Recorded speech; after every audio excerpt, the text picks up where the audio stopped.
देखिए पूरा लेक्चर देखेंगे तो क्वेश्चन समझ में आएगा और ये क्वेश्चन इंपॉर्टेंट है, ठीक है।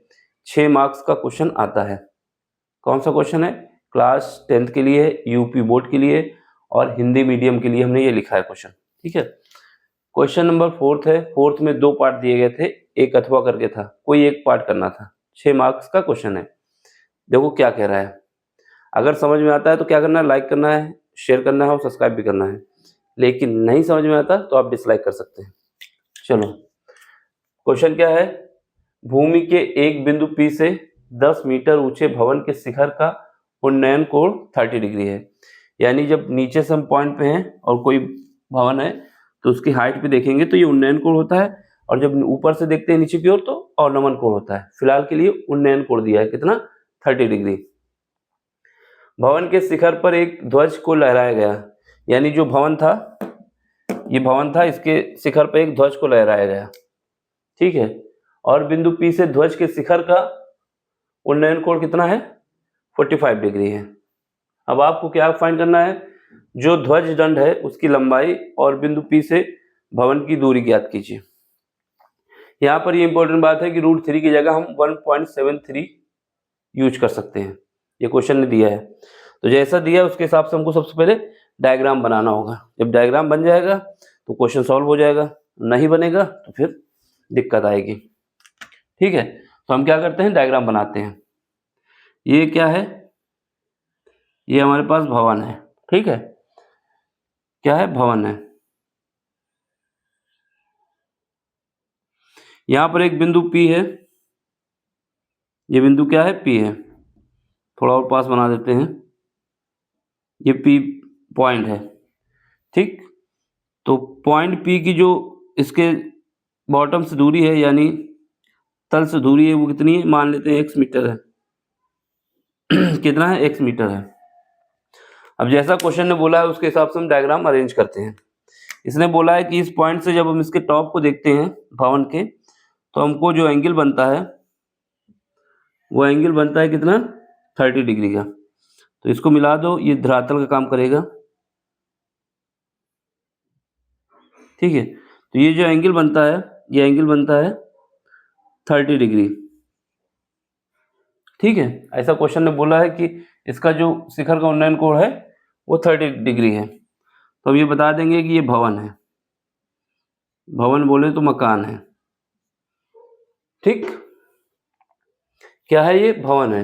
अब देखो, अब इसके बाद क्या है, इसके बाद बोला जा रहा है कि इसके शिखर पर एक ध्वज फहराया जा रहा है।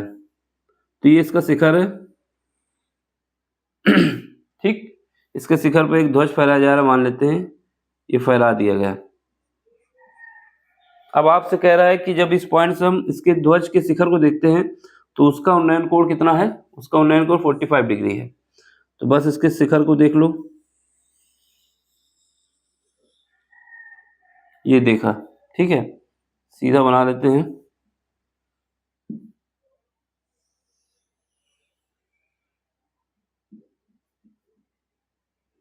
तो कितना बना, तो ये जो एंगल बन गया है शिखर के धरातल से, ये बन गया 45 डिग्री। कितना बना, 45 डिग्री, ठीक है। अब हमसे क्या कह रहा है कि जो ध्वज दंड है उसकी लंबाई बताओ। ध्वज दंड इतना ही है, इसकी लंबाई बताना है और x को बताना है।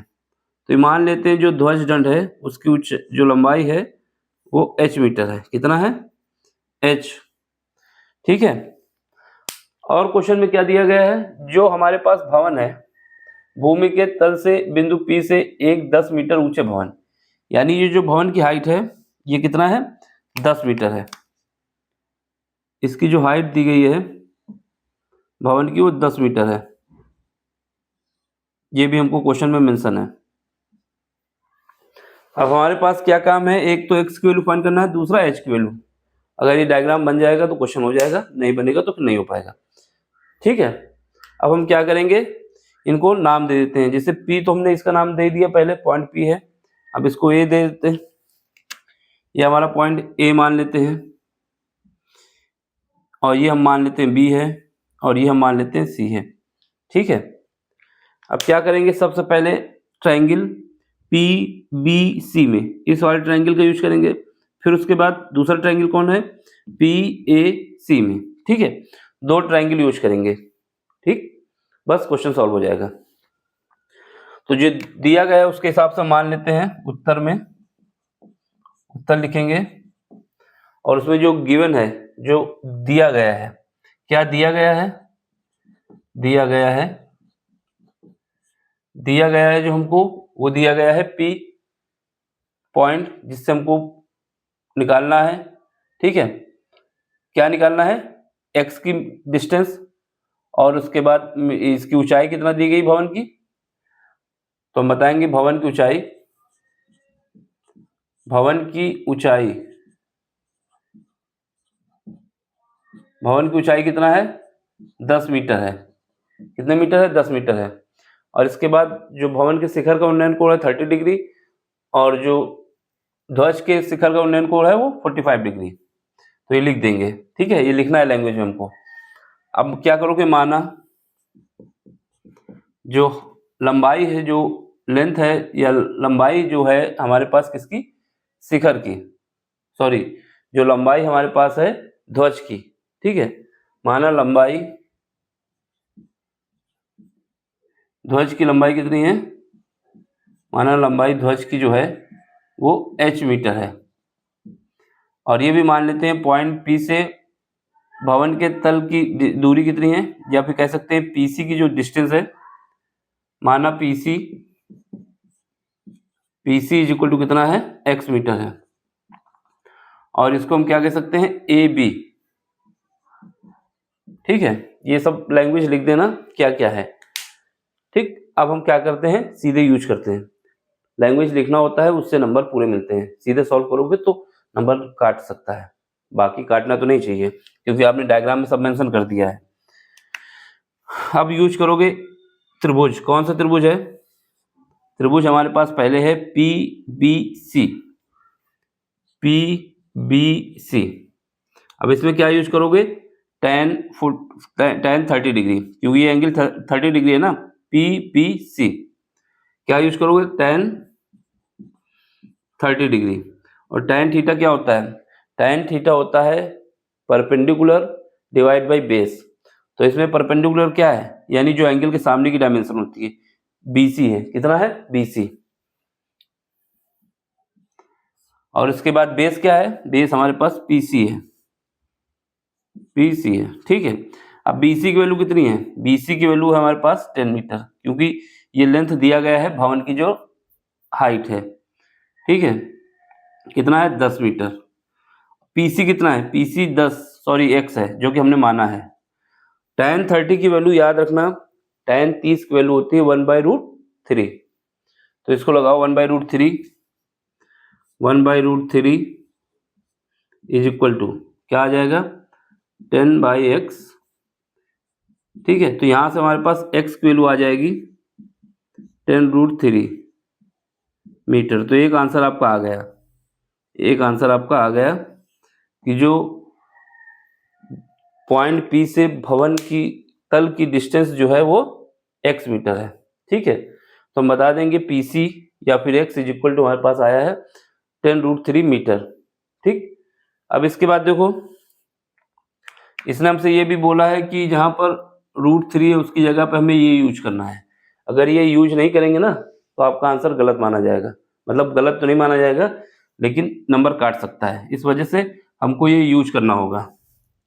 तो यहाँ पर दिखा देंगे, बिकॉज चूंकि √3 इज इक्वल टू गिवन है 1.732, इसलिए हम बता देंगे जो x है वो कितना आ जाएगा, 10 इंटू 1.732 इज इक्वल टू आ जाएगा, इधर ही लिख देते हैं, इज इक्वल टू क्या आ जाएगा, 17.32 मीटर, 17.32 मीटर।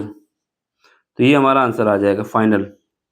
बाकी √3 के साथ रखेंगे तब भी सही है, लेकिन जब क्वेश्चन में मेंशन कर देता है तो हमको दिखाना होता है कि ये है, मतलब उसको रखनी होती है वैल्यू। अब देखो, अब क्या है, अगला पार्ट देखो इसमें। तो यहाँ पे तो हमने इसको लिख दिया, यहीं करते हैं इसको, यहाँ करते हैं, ठीक है। तो ये हमारे पास एक इक्वेशन भी हो जाएगी कि एक्स की जो वैल्यू हमारे पास आई है, एक्स इज इक्वल टू आ गया है 17.32 मीटर। इसको हम इक्वेशन नंबर 1 भी डाल लेते हैं, क्योंकि इसका यूज होगा अभी, ठीक है, इसका यूज अभी होगा। देखो फिर अब क्या करते हैं, ट्राइंगल पी ए सी लिखो, इन ट्राइंगल हिंदी में लिखना है तो इन ना लिखो, ट्राइंगल त्रिभुज कौन सा है, P A C, P A सी पूरा ट्राइंगल लिया जा रहा है, बड़ा वाला। अब यहाँ पर tan 45 लगा दो, tan 45 डिग्री, tan 45 डिग्री, ठीक है। अब यहाँ पे देखो, यहाँ पे क्या है, ए सी जो कि परपेंडिकुलर है, ए सी डिवाइड बाई क्या है, पी सी जो कि बेस है, ठीक। अब यहाँ पे देख लो, और tan 45 की वैल्यू 1 होती है, पीसी की वैल्यू, एसी की वैल्यू कितनी है, एसी की वैल्यू है 10 प्लस एच, तो 10 plus H divide by PC कितना है, पीसी है एक्स, और अभी हमने एक्स की वैल्यू निकाली है कितना, 17.32, ठीक है। एक तो ये वैल्यू निकाली है, दूसरी वैल्यू क्या निकाली हमने, दूसरी वैल्यू निकाली 10√3, कोई भी एक यूज कर सकते हैं, फिलहाल हम ये रखते हैं। फ्रॉम इक्वेशन नंबर, समीकरण 1 से, ठीक है, उससे करेंगे। तो यहाँ पे x की वैल्यू पुट कर देंगे, तो ये दोनों इक्वल हो जाएगा। पहले तो x इज इक्वल टू आ जाएगा 10 प्लस एच, ठीक है, 10 प्लस एच आ गया। अब क्या करना है, x की वैल्यू रख दो, x की वैल्यू कितनी है 17.32 इज इक्वल टू है 10 प्लस एच, तो यहाँ से h की वैल्यू आ जाएगी 7.32, ठीक है, 10 कम हो जाएंगे मीटर, तो ये हमारा आंसर आ जाएगा, ठीक। अब इसका स्क्रीनशॉट ले लो और देख लो, जो जो पूछा है वो हमने सब बता दिया। क्वेश्चन केवल 2 से 3 मिनट का है, डायग्राम बना लोगे, ठीक, लेकिन समझाने में समय लगता है। अब आपको समझ में आया तो क्या करना है, लाइक करना है, शेयर करना है, सब्सक्राइब भी करना है। नहीं समझ में आया तो डिसलाइक करके कमेंट्स करके जा सकते हैं, ठीक। देख लो, स्क्रीनशॉट भी ले लो जिनको समझ में आया है।